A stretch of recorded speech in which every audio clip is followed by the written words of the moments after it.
지난밤에 나스닥이 또 2% 폭락했습니다. 무적이라 불리던 미국 증시가 이제는 하루도 빠짐없이 심심하다 싶으면 폭락해 버리는데 이 끔찍한 변동성이 언제 끝날지 답답할 뿐입니다. 현재 지수 상태에 제가 매일 똑같은 말만 해서 저도 답답하고 뭔가 새로운 상황이나 좋은 생각을 전하고 싶지만 지금 상태에서는 해야 될 게 없습니다. 혹시나 지수가 바닥을 쳤다 하더라도 코스피 대형주만 봤을 때 대부분의 종목들이 발목을 잡는 역할만 할 뿐에 수급이 꼬일 대로 꼬인 종목들이 상당히 많습니다. 삼성전자를 포함해서 지금 수많은 대형주들 추세와 수급이 꼬일 대로 꼬여 있습니다. 참고로 이 꼬인 수급과 추세는 장기적으로도 쉽게 풀리지가 않고 쉽게 이게 풀린다 하더라도 정말 오랜 시간이 소요될 수 있습니다. 첫 상승은 예를 들어가지고 최근에 급등이 나왔던 티플렉스 이런 종목이 신고가를 향하는 첫 상승 또는 첫 거래가 붙을 때 이런 첫 상승 같을 때는 매수할 때 참고해야 되는 중요한 부분인 것처럼 첫 하락할 때도 절대 그 첫 하락을 무시할 수가 없습니다. 지금 당장 생각나는 게 NC소프트인데 이것도 시간이 지나가지고 첫 하락할 때가 작년 8월 26일이었습니다. 이때 좋다고 싸게 살 기회라고 전부 다 덥석 물었을 텐데 그 뒤로 상한가 가는 이슈가 있었긴 했지만 이 특수한 상황을 제외한다면 지금 결과가 첫 하락 대비 거의 반토막이 났습니다. 이런 초대형주가 설마 그럴 거 없을 것 같은 이런 대형주들도 반토막이 날 만큼 심각하게 무너졌으며 절대 저런 첫 하락은 무시할 수가 없습니다. 첫 상승도 중요하듯이 첫 하락이 나오는 종목은 절대 함부로 잡아선 안 됩니다. 지수가 지금은 안 좋기에 그냥 구경만 하면서 다시 황금선 추세를 물어주기를 기다려야겠습니다. 어떤 상황이 와야 되냐면 3월 3일까지는 분위기가 좋았는데 이 분위기를 이어가지고 유지해 준 다음에 더 이상 떨어지지 않았으면 추세가 얼마든지 전환이 되었을 텐데 그러지 못했습니다. 단 하루 만에 음봉이 나왔으며 일단은 3월 3일 같은 위치에 마감을 해야지 다음 기회를 생각해 봐야 될 것 같습니다. 이 방법이 무식하고 단순해 보여도 실제로 실전 투자에서 이것만큼 개인들에게 도움되는 건 없을 겁니다. 복잡하게 분석해봤자 증시의 악재인지 호재인지 알 수도 없고 지수가 오를 건지 내릴 건지도 알 수 없습니다. 저는 오늘 시장 어제 장 마감 계획대로 어제 주력으로 보던 종목들이 시세가 나와서 오늘은 또 쉬면서 새로운 걸 발견한다는 생각으로 천천히 접하다가 뉴스로 움직이는 좀 특이한 종목들을 여러 개 포착했습니다. 먼저 어제까지 시세가 나왔던 티플렉스, 오늘 음봉이 나오고 있는데 단타로 들어온 외국인 그대로 고점에서 빠졌습니다. 70만 주 순매수 그대로 빠졌습니다. 요즘 시장 얘들의 입김이 없으면은 주가가 올라가는 게 거의 불가능에 가깝기 때문에 어쩔 수 없으면 오늘 하락 이유도 딴 데서 찾을 필요는 없습니다. 얘들이 다시 나갔기 때문에, 다시 나갔는데도 다시 들어오지 않았기 때문에, 만약에 오늘 70만 주가 나가지 않고 추가로 몇십만 주라도 더 들어왔으면 추가로 시세가 더 나왔을 겁니다. 오직 이 프로그램 외국인의 결정에 따라서 주가가 움직이는 것이니까 다른 곳에서 이유를 찾을 필요는 없습니다. 그리고 앞으로 주가 흐름도 마찬가지. 이때까지 얘들이 관여해서 주가가 올랐는데 일단 이런 종목들이 오래 가지 못하고 일회성으로 제자리로 돌아올 확률이 증시에서는 높은 편입니다. 그렇게 될 거라고는 저도 잘 모르지만 여기서 주가가 더 올라가기 위해서는 지난번처럼 이런 식으로 외국인 수십만 주 순매수가 다시 들어와야지 신고가를 뚫어주는 그런 그림이 나올 것입니다. 일봉으로 보나 분봉으로 보나 느낌이 비슷하다 생각하시면 되는데 어제 티플렉스 보시면은 중간중간에 계속 내려갔다 하더라도 결국에 계단식 상승으로 최고가까지 오후장까지 찍었습니다. 이렇게 내려가다가도 다시 고점 돌파하고, 좀 위협적으로 내려간다 하더라도 결국에 고점 돌파하고, 이때도 외국인 나가다가 다시 들어오고, 나가다가 다시 들어오고, 일봉도 마찬가지입니다. 나가다가 다시 들어오면 또 고점을 뚫어줄 수 있기에, 프로그램의 결정에 따라서 움직이기에 제가 뭐 함부로 오른다 내린다를 말씀드릴 수가 없습니다. 주식시장에서 뉴스에는 목적이 분명히 있습니다. 그 목적은 크게 개인들에게 매수나 매도를 결정하게 하는 목적일 가능성이 매우 높아서, 뉴스가 나올 때마다 항상 반대로 생각하는 습관을 가져본다면 분명히 달라지는 점이 있을 겁니다. 주식 명언에 뉴스에 팔아라는 말은 여전히 통하는 주식시장 원칙 중 하나인데, 실제로 좋은 뉴스가 뜨면 그걸 보고 순간 매수세가 크게 들어오기에, 제가 이런 말을 아무리 해도, 또는 뉴스의 기관이나 세력들이 개인들한테 물량을 넘기는 행위를 누구나 안다 하더라도, 이어진다 하더라도 항상 매수세가 존재할 수밖에 없어서 이 뉴스 패턴은 절대 바뀌지 않을 것 같습니다.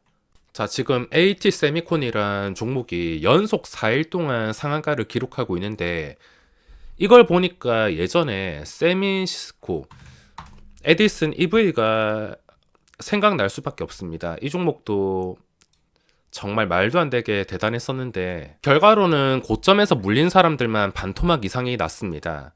그 뒤에도 추세가 계속 무너지고 있는데, 저점이 어딘지는 알 수 없게 끝까지 무너지고 있습니다. AT 세미콘이 오늘 장 시작 전에 좀 특이사항이 있었는데, 저는 이런 종목에 별로 관심이 없지만, 나스닥이 2%나 폭락한 이런 고요한 시장에 어떤 종목이 장전에 거래량이 좀 나올까, 매도가 쌓인 거 어떤 종목이 거래량이 나오면서 좀 시초가에 활기가 있을까 생각을 하면서 거래량 순위를 체크하다가 이게 보였습니다. 뭐 그전부터 제 기준에 맞지 않아서 별 관심은 없었지만, 이게 어제까지 상한가를 갔었는데 오늘 장전에 매도가 쏟아졌습니다. 8시 40분까지 한 60만 주 체결되고, 장전 매도세에 100만 주가 쌓여 있었는데, 그 쌓여 있었던 이유가 뜬금없이 나온 이 6시 뉴스 때문이라 추정을 하고 있습니다. 내용을 보더라도 개인들이 좀 겁먹을 만한 내용으로 뉴스가 나왔는데, 이런 뉴스의 목적은 역시나 이유가 있었습니다. 만약에 이게 첫 상한가를 갔다던가 추세가 멀쩡한데 신고가 상태의 종목이었다면, 저랑 좀 맞는 차트의 종목이었다면 저는 아마 시초가부터 공략을 했을 것 같은데, 이게 시초가가 100만 주 매도 잔량이 쌓여 있었는데도 2.6%의 형성이 되었습니다. 저런 뉴스 내고 나서 100만 주 정도 쌓일 기세로, 그렇게 장 시작 전 분위기가 공포였다면 분명히 시초가가 못해도 마이너스 5%에서 10%, 그 정도의 형성이 되던가, 그동안 3년상을 쳤다면은 종목에 따라서 또 한 방에 마이너스 20%에 시작한다 하더라도 이상할 건 없었는데, 마이너스는커녕 플러스 2%에서 시작을 했습니다. 이런 상황을 기억해야 되는 게, 악재 뉴스가 나오고 매도가 쏟아졌는데도 주가가 빠지지 않는다면 그거는 공략 대상이 될 수가 있습니다.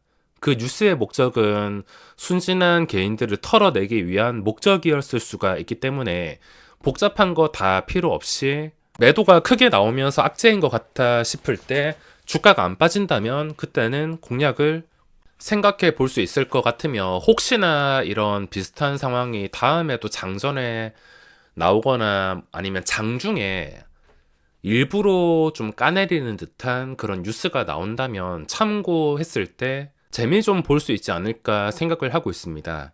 그리고 제가 장중에 피하는 뉴스가 있는데, 오늘 비트나인이란 종목이 20% 상승이 나오고 있습니다. 이것도 자 보시면은 여기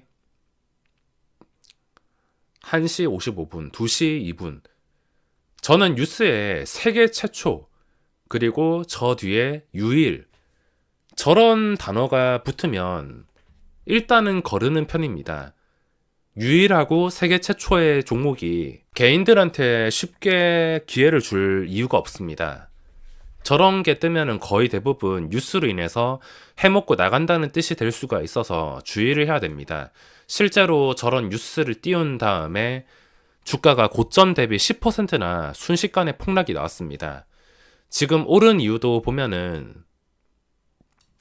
자, 여기서부터 4시, 2시부터 이것도 오른 이유가 프로그램 매수 때문입니다. 별다른 이유 없이 프로그램이 마이너스에서 머물러 있다가 2시부터 보시면은 이렇게 우르르 다 들어왔습니다. 순식간에 4만주, 5만주 계속 들어오면서 주가를 올렸습니다. 얘들은 참 부러운 게 개인들은 이런 차트에서 절대 함부로 매수를 못 하는데 얘들은 오직 돈으로 끌어올려 가지고 고점 한번 뚫어주면 개인들이 알아서 다 붙어버리기 때문에 엄청난 자본력으로 저런 단타를 가능하게 만들고 있습니다. 결국에 끝까지 올리니까 고점 뚫어주고 이렇게 시세가 나왔는데 지금 또 결과를 보면 순매수가 전부 다 빠졌습니다. 들어왔다 빠지고 이거는 참 특이한 케이스인데 뉴스로 인해서 원래는 여기서 끝나야지 정상입니다. 그러니까 다음에도 뭐 세계 최초나 유일이 나온다 하더라도 좋다고 따라가는 게 아니라 일단은 거르는 게 정신 건강에 좋으며 이런 프로그램의 특수한 상황은 그 뒤에 생각을 해봐야 됩니다. 뉴스를 띄우는 데는 다 목적이 있으니 좋아 보이는 뉴스는 안 좋게 생각해 보시고 또 안 좋아 보이는 뉴스는 좋게 생각을 해 보시기 바랍니다. 그 좋은지 나쁜지는 어차피 주가가 말해줄 것입니다. 안 좋은 뉴스가 나왔는데 진짜 그게 안 좋으면은 주가가 이미 설명을 해줄 것이고 안 좋은 뉴스가 나왔는데도 주가가 이상하게 빠지지 않는다면은 그 목적에 대해서 생각을 해봐야 됩니다. 오늘 상한가 참 생소한 종목들이 많이 올라왔습니다. 평소에 절대 매매할 것 같지 않은 그런 잡주들이 많이 올라왔는데 동전주에다가 시가총액 수백억짜리는 그냥 묻지도 말고 거르는 게 맞습니다. 게다가 지금 상패 시즌으로 꼭 주의를 하셔야 됩니다. 오늘 종목들 보면 일진파워 같은 경우에 아직까지 추세가 멀쩡한 상태고 한신기계도 아직까지는 멀쩡한 상태입니다. 그리고 로보로보도 현재까지는 멀쩡합니다. 이 단타 외국인 나가고 다시 들어오면서 고점을 한 번쯤은 더 터치를 할 수 있기 때문에 유일 로보틱스 상장 전까지는 관찰할 필요가 있으며 넥슨 GT가 지금 단주 장난이 나와서 공략을 당장은 못 하겠는데 아직까지는 5일선을 지키고 있습니다. 대신에 이거 5일선 깨버린다면 언제라도 제자리로 돌아갈 수 있으므로 아주 기본적인 5일선 가지고만 추세를 확인할 수 있을 것 같습니다. 자, 그리고 오늘 새로운 종목은 SMCNC 같은 경우에는 저는 개인적으로 이 종목이랑 참 맞지 않는 것 같습니다. 이게 호가창도 참 무게가 어느 정도 있는 편에 잘 맞지 않게 움직이고 중간에 함정이 많고 윗꼬리가 언제라도 달릴 수 있는 상태라 저랑 맞지 않아서 이걸 저는 분류하지 않겠지만 그래도 거래 대금이 4천억 정도가 나왔기 때문에 일단은 분류할 수밖에 없습니다. 새로운 종목을 항상 찾아야 되기에 당장 분류할 게 SMCNC가 생겼고 다른 종목은 없습니다. 그리고 프로그램 외국인이 관여하는 종목들 이미 양봉이 크게 뜨면 절대 거기서 추격을 하시면 안 됩니다. 로보로보도 오늘 급하게 올라가다가 5%가 그대로 제자리 돌아왔는데 양봉에 따라가면은 이런 상황이 많이 발생합니다. 끝까지 올리는 것은 또 얘들의 의지에 따라서 올릴 수도 있겠지만 그렇지 못한 경우가 많아서 계속 요즘에 강조드리는 양봉에 절대 따라가지 않기, 이미 놓쳤다면은 보내주기, 꼭 원칙을 지켜야 됩니다. 그럼 오늘 영상은 여기서 마무리하겠습니다.